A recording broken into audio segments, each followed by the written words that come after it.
Shalom, salam sejahtera buat kita semua. Salam sehat. Bersama saya, Francisca C. Bangun dari Paroki Santo Yosef Lawedeski, Aceh Tenggara. Pada video saya kali ini, saya akan mengulas perikop kitab suci Matius 1 ayat 18 sampai dengan 25. Sebelum saya mengulas, saya akan membacakan terlebih dahulu. Matius bab 1 ayat 18 sampai dengan 25. Kelahiran Yesus Kristus adalah seperti berikut. Pada waktu Maria ibunya bertunangan dengan Yusuf, ternyata ia mengandung dari Roh Kudus. Sebelum mereka hidup sebagai suami istri. Karena Yusuf suaminya seorang yang tulus hati dan tidak mau mencemarkan nama istrinya di muka umum, ia bermaksud menceraikannya dengan diam-diam.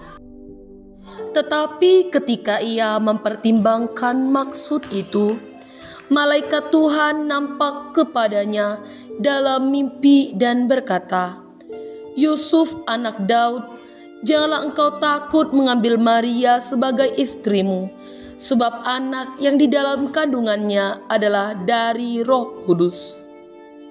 Ia akan melahirkan anak laki-laki, dan engkau akan menamakan dia Yesus, karena dialah yang akan menyelamatkan umatnya dari dosa mereka."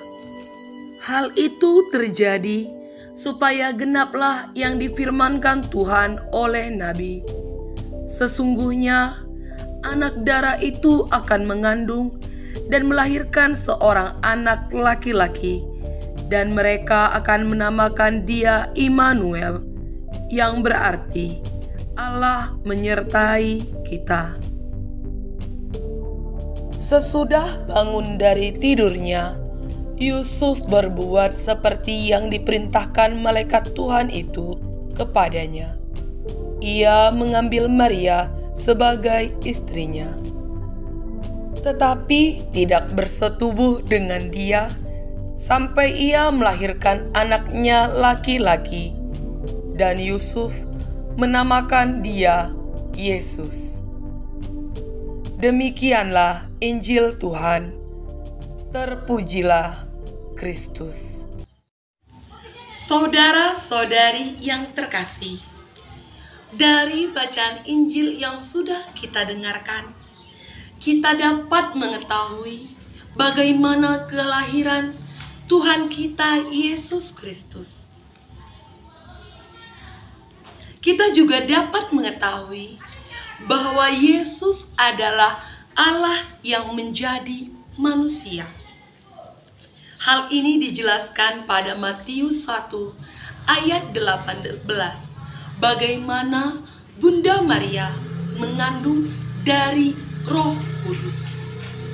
Roh Kudus adalah Roh Allah yang dikaruniakan ke dalam kandungan Bunda Maria. Jadi dengan kata lain, Yesus memiliki sisi kemanusiaan. Dalam sisi kemanusiaannya, Yesus sangat membutuhkan Bunda Maria dan Santo Yosef. Mengapa demikian?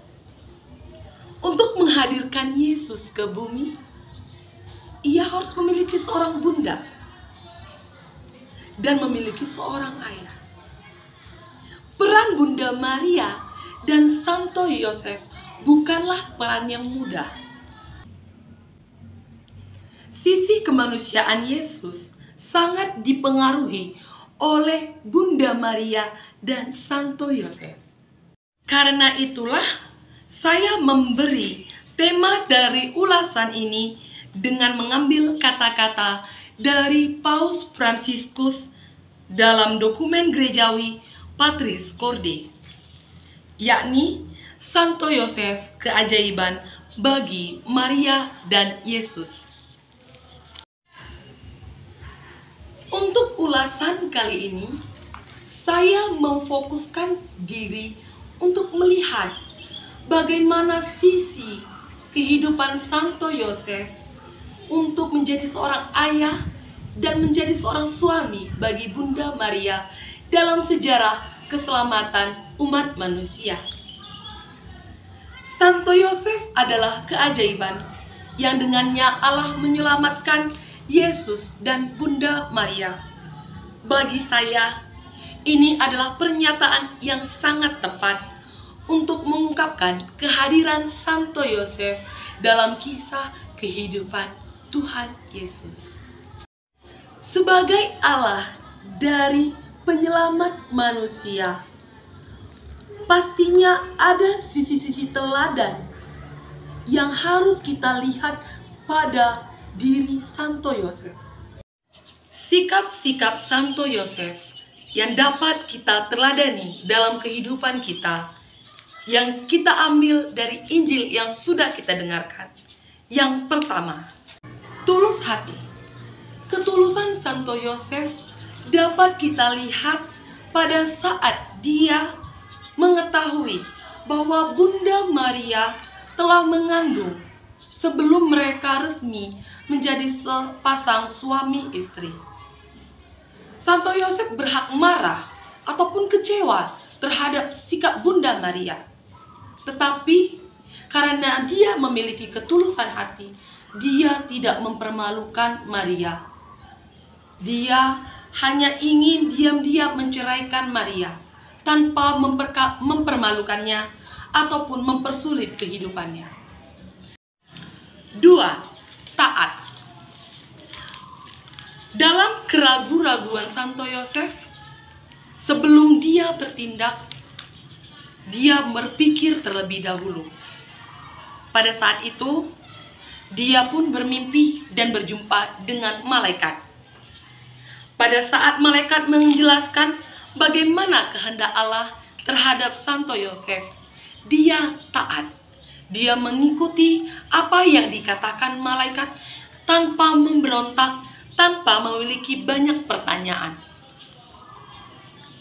Hal ini adalah teladan bagi kita.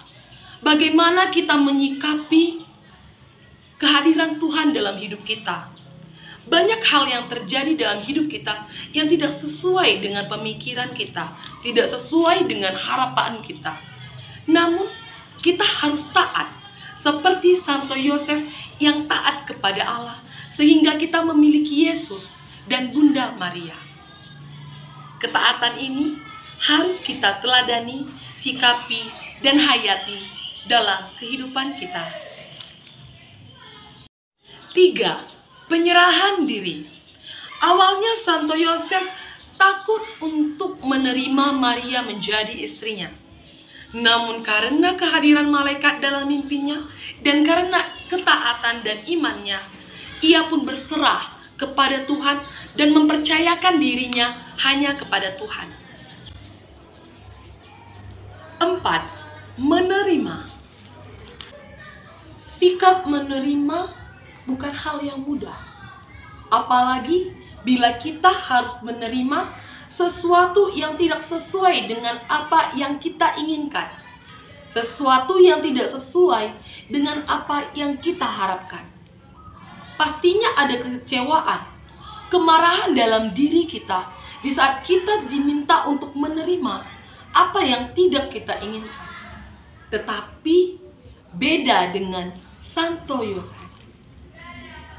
Ia mengesampingkan segala keegoisannya. Ia mengesampingkan segala kepentingan diri, kenyamanan diri untuk memberi ruang bagi karya ilahi. Yesus adalah anak Allah yang menjadi manusia. Dalam proses kemanusiaannya, Bunda Maria dan Santo Yosef memiliki peranan penting. Sebagai bapa dari Yesus, Santo Yosef adalah salah satu teladan iman bagi kita.